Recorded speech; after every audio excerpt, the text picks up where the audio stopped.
Good afternoon to all. I know this is actually an afternoon session and it is very difficult to gain the attention of the audience, and especially in a book review session on motivational books, because most of the people have this inherent assumption that motivational book is all about I can do this, I can do this. It is about repeating this whole thing like a mantra, that people become so bored with this kind of literatures.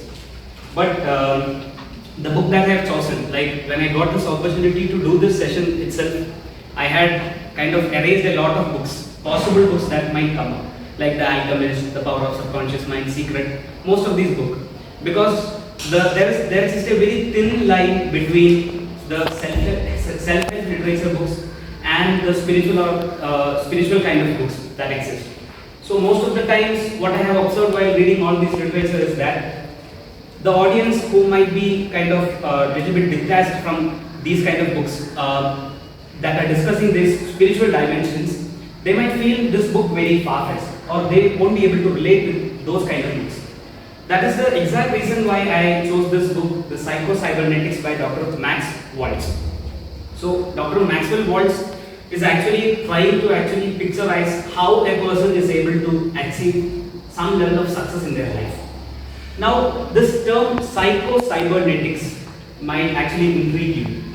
So basically, the idea is to show how our inherent psyche or the internal mechanism is like it's like a cyber system. So he is trying to show that if we are actually putting good things into our mind, or if the input is fine, then the output will also be fine. So that is the exact reason why he framed a term like psycho-cybernetics. Now, let me ask each person, each one of you to actually visualize an image about yourself. You can just close your eyes and just think, you need to tell me the first thought that comes to your mind. Just close your eyes for maybe like 3 seconds. Please close your eyes. And okay, now you may open your eyes. And Ganga, can you please tell what was the first thought about yourself that came up? Now my thought came is next is like Okay, your choice was, I can really understand that. So someone who's not having the presentation, like maybe Lahiri, what was the first thought that came up about yourself? happy. Happy, okay. Malavika? Kavi, sorry. Yeah. Karen? Alia? Studying well, okay. That's kind of like a caution or precautionary image. And Nikita? Stress. So there might be a myriad of emotions, words that are actually defining yourself. Now, where does this come from? That is the primary point on which I am actually trying to have this session going on, and that is all about self-image. So, can someone of you say from what do you mean by self-image? So, from these two words, what can you make out? I need some volunteers like Malavika. What do you understand about self-image? The image about myself, what I have in my mind. Yes, that's the most simplest definition about self-image. So, Dr. Waltz was actually a plastic surgeon, and he used to actually do a lot of plastic surgery for people. So, he says that there were two kinds of people while he was doing surgery. There were two kinds of people existing. So, the first kind of people were that they were having some form of what shall I say? They were having some sort of a disformity in their face. Now, when they were coming to their doctor, that is Dr. Waltz, they were lacking self-confidence about their figure. And after the operation, these people became so self-confident. And he discusses about the second kind of people, and that is where the idea of self-image comes into picture. So he says that these people, even after undergoing this particular operation or surgery, they will still have the same negative self-image. So this intrigued Dr. Waltz very much. So he was actually trying to understand what was the reason that actually led to two different results. Which means even after having a physical transformation, they were still having some sort of limiting thoughts. And that is where he actually brings in the concept of self-image. So self-image is actually not one single word or one experience. It is actually a repository of all the thoughts, all the expressions, all the memories that we have about ourselves. So there is a famous concept in psychology which says tabula rasa, which means that when a person is born, they are not having any sort of impressions in their mind. They are born free, happy. So how does these impressions come? That is the first question that I need to ask. Sheikh, how do these impressions form in a person's mind? What do you think about that? Experiences? Any other ways through which these impressions are formed? Maybe by environment, society. Environment. So most of you are very aware of how these impressions are formed. That is through our environment, our interactions, the kind of memories that we have, and also through some of our experiences that can be positive or negative. And this is where the entire idea of self-image comes in. So each person, each one of us are having a repository of memories, our experiences, and some of our own impressions about ourselves that will determine what we will choose or how we would like to perceive a situation and move forward. So that is where this idea of self-image comes into picture. Now, Dr. Maxwell says that each person is not the external circumstances that he or she is in. Rather, he is actually the reaction of the internal mechanism that exists. So he gives this example of an automatic success mechanism. So what does it mean by automatic success mechanism? So he says that it is like a missile. So in each one of us, like through the process of evolution and the psychology that exists within us, there is an internal mechanism that helps us to achieve our goals. So he says that it is through this mechanism that each of us are able to attain our daily goals. At the same time, Dr. Maxwell states that if this internal mechanism or this automated success mechanism is having negative feeds or negative inputs, then the output will also be negative. And that is where he identifies the concept of limiting self-beliefs. So I would like to show a small diagrammatic representation.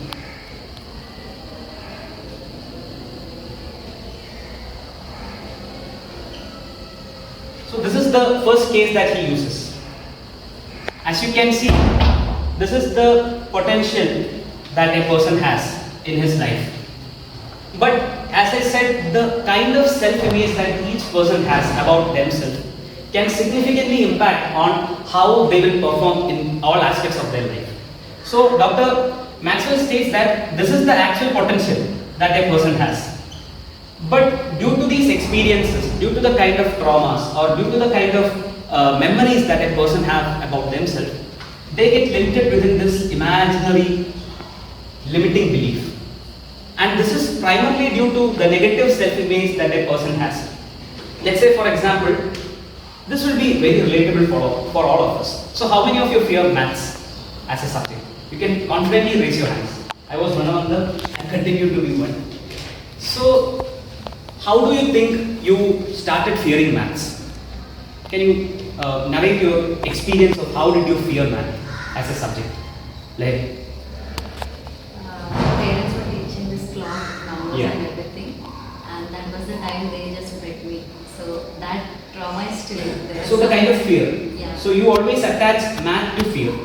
So in my case, it was only through sports. That each time while I was scoring less, most of my parents, teachers, they were like, don't worry, you are not good in math, you are good in other subjects, right?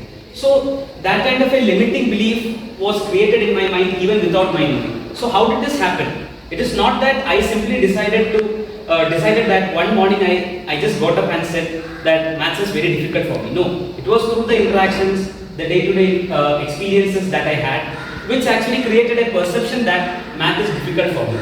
So that is where the idea of limiting self-belief comes in. So Dr. Maxwell actually gives in two mechanisms on how we can overcome these limiting beliefs. So he says that just as the way we were actually made to believe that we are having difficulties, like for example, I have encountered people who are having difficulties in doing public speaking. So most of the times when I ask them, why do you fear? So they say that because somehow once while they were attempting to do one public speech,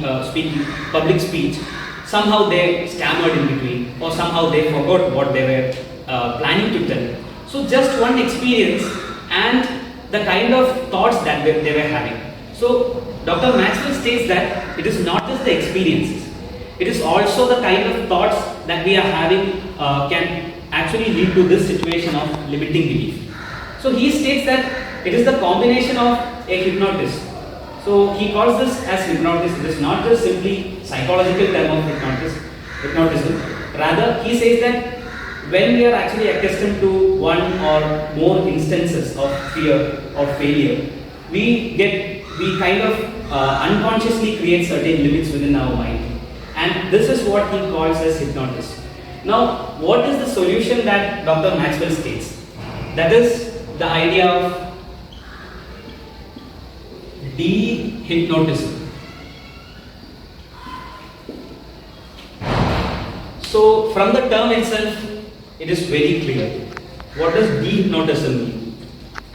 The same way that our mind perceives all these limiting beliefs, we are actually trying to give certain auto-suggestions to our mind. Let's say, for example, while you are given a task of doing a public speaking in your class, the first 2-3 thoughts that are coming to your mind will always be negative, that you won't be able to do it, or how will I manage the time, or what will I do if I am forgetting. Even I am also having that fear, and that is the reason why I have prepared some of the bullet points. So even after doing a couple of public speeches, I am still having that fear. So this shows the impact of such kind of programming and the importance of having de-hypnotism or deprogramming. So how do we do de-hypnotism? So here we need to make a distinction between the conventional self-help books and psychological interventions. So conventional self-help book will say that get up in the morning, stare in the mirror and start saying that I am a great speaker, or I speak like Martin Luther King or someone else. But the main issue that Dr. Maxwell finds is that these are the conscious suggestions that we are making to our mind. But the thing that I have mentioned in the beginning, that is the automated success mechanism, that is deep within our mind. So this cannot be influenced through mere repetition of words. Here, he brings in this concept of imagination. So, what do you mean by imagination? According to you, what is imagination? What we think about a scenario, what we think about a scenario in our mind. Exactly. Some more opinions about this term imagination. We have used it multiple times. Whichever essay comes in, we will say that imagination is the beginning of creation. So, Alia, what do you think about this word imagination? Imagination is the thing which is coming in our mind. Yeah. So, it is more or less like a mental picture. So, we try to create a picture in our mind. We try to create a picture in our mind about how things are going to happen or what the outcomes will be. Even if we struggle to actually define this term, we have encountered this multiple times. Let's say you are actually going for a speech competition, or you are having a presentation, or let's say you are actually going to a presentation for your class, or be any situation. There will be a stream of thoughts coming to your mind, and these are not just random thoughts. Let's do one more experiment. Again, all of you please close your eyes. Now I will be uttering one word and you need to wait for 2-3 seconds, and after you open your eyes you need to tell me the responses. So the word is homely food.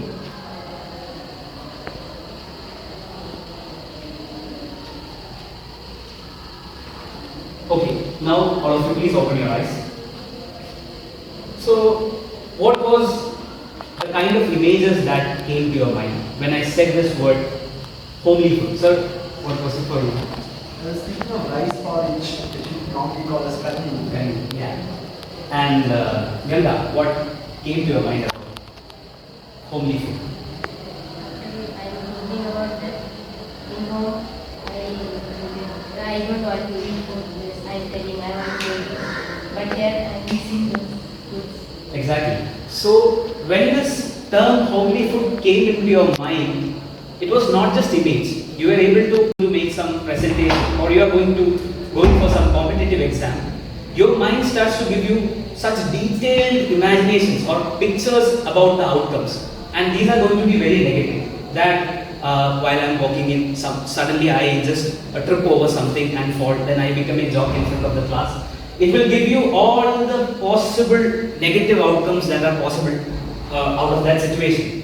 So Dr. Maxwell states that you need to use this power of your mind and you just need to channel it. So how do we channel it? We need to actually create certain scenarios in our mind to such an extent that we are able to feel the outcome. As in, let's say tomorrow you are going for some competitive exam. Let's say you are going for your UGC NET exam. Now, how do you visualize this or imagine the scenario in a positive manner? You are going inside the class, you are sitting, and while looking at others' face, you feel very calm inside. And once the paper comes in, there are some difficult questions, there are some easy questions, and you are able to sense that yes, this paper is doable. And you start to mark through each of these options, you confidently flip through each of the pages, and at the end of the time, you are coming out of the exam hall with a lot of confidence that you have given the best.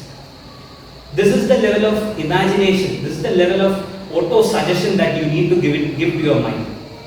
Why does Maxwell says that you need to use extensive imagination? Because he says that the brain is unable to distinguish between what is an imaginative thought and what is happening in reality.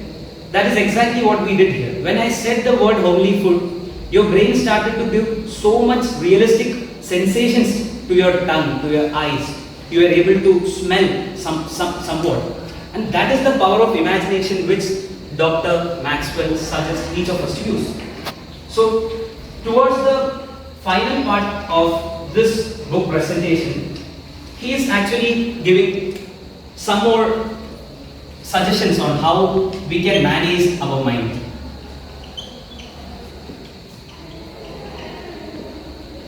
So, most of you might have heard of this term, that is rational thinking.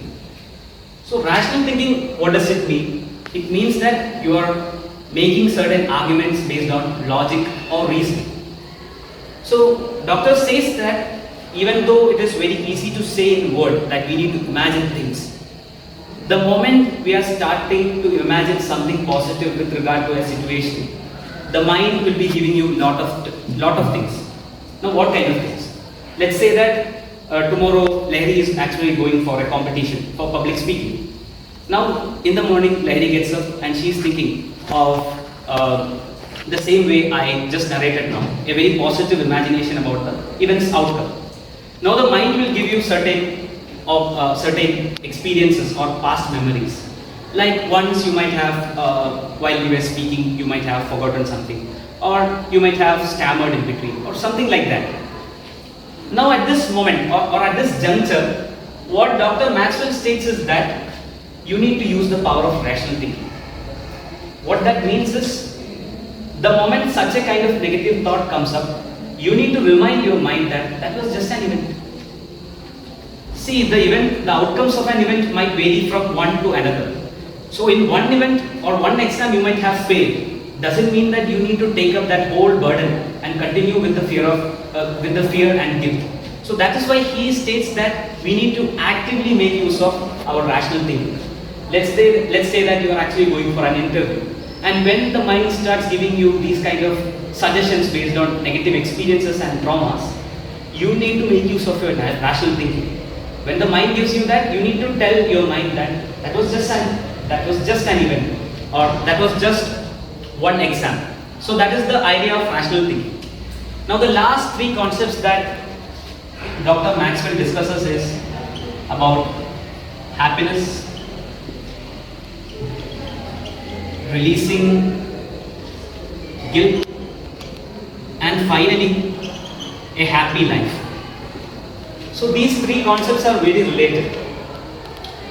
Now Dr. Maxwell states that the idea of happiness is not just attached to an event or an outcome. Let's say that he actually quotes the cases of billionaires, doctors, professors, maybe like famous market entrepreneurs or anything. These people, despite having the money, they are not able to attain happiness. So he says that happiness is actually a daily routine or a daily ritual. Like, let's say we are in the middle of lot of exams, lot of crisis, or lot of uncertain situations. So Dr. Maxwell states that it is by cultivating certain positive thoughts. Now here he makes a clear distinction about happiness as well as over optimism. So there is the situation that you will be facing lot of troubles, and through this process of attaining happiness you will simply try to keep it under the carpet. Now that is very difficult, that is a dangerous thing. So Maxwell states that you need to actually cultivate this idea of happiness as a mental state through your daily routine. Like through while you are getting up, you can actually prepare a short gratitude note, or you can actually see the day as a new opportunity rather than just clinging on to whatever that has happened yesterday. You can actually see the opportunities that lie ahead in that day. So that is how Dr. Maxwell brings in the concept of happiness and as a daily ritual. Now the next thing is about the releasing of guilt. Now as a human being, each one of us have encountered one or the other form of failures, fear, trauma of multiple kinds. So when we are actually moving through our life, there will be situations where each of these incidents start coming up and haunting us. So Dr. Maxwell states that you cannot actually forget the whole thing of this guilt or the past memories. It can only be cured through the idea of releasing. So he says that we need to actually forgive ourselves. At times we might have stammered in one speech. At times we might not have been able to perform well in one exam. Or at times we might not have been able to be that friend, or there might be multiple things associated. So he says that it is only through the act of forgiving ourselves that these kind of traumas can be released and we will be able to flourish. So the last thing he discusses is about a long and happy life. So this is where we need to be very mindful that most of the people might be living a very long life, but that doesn't mean that they are actually having a happy life. So Dr. Maxwell states that if you are actually encountering a lot of stress, if you are actually carrying this amount of stress, that can actually affect our nervous system and can affect our functioning. So even when you are having a 90-year lifespan, that 90 years will be filled with guilt, fear, trauma. At the same time, he states that if you are able to follow the kind of routine that he suggests, you will be able to live a long and happy life. So that was the last thing that Dr. Maxwell discusses. In between, he gives one important concept which I thought of discussing in the last. And that is about the idea of actual personality, with which I would like to conclude. Most of you will be aware of this Greek philosopher named. So Dr. Maxwell actually states that the amount of potential, the amount of confidence, the amount of exuberance that each one of us have is the actual personality of each one of us. But how is that suppressed? It is all through the inherent layers of limiting beliefs. At one point of time, you might have encountered one negative opinion about you, or at another point, you might have had a bad experiences. Each of this becomes layer upon layer on your actual potential, and that is the actual limit to your personality. So if you are able to follow a kind of routine through the various ideas that he has discussed throughout this book, you will be able to get in touch with the actual potential that you have, and this line disappears from your life and you will be able to live to your actual potential. By saying this much, I'm concluding. Thank you.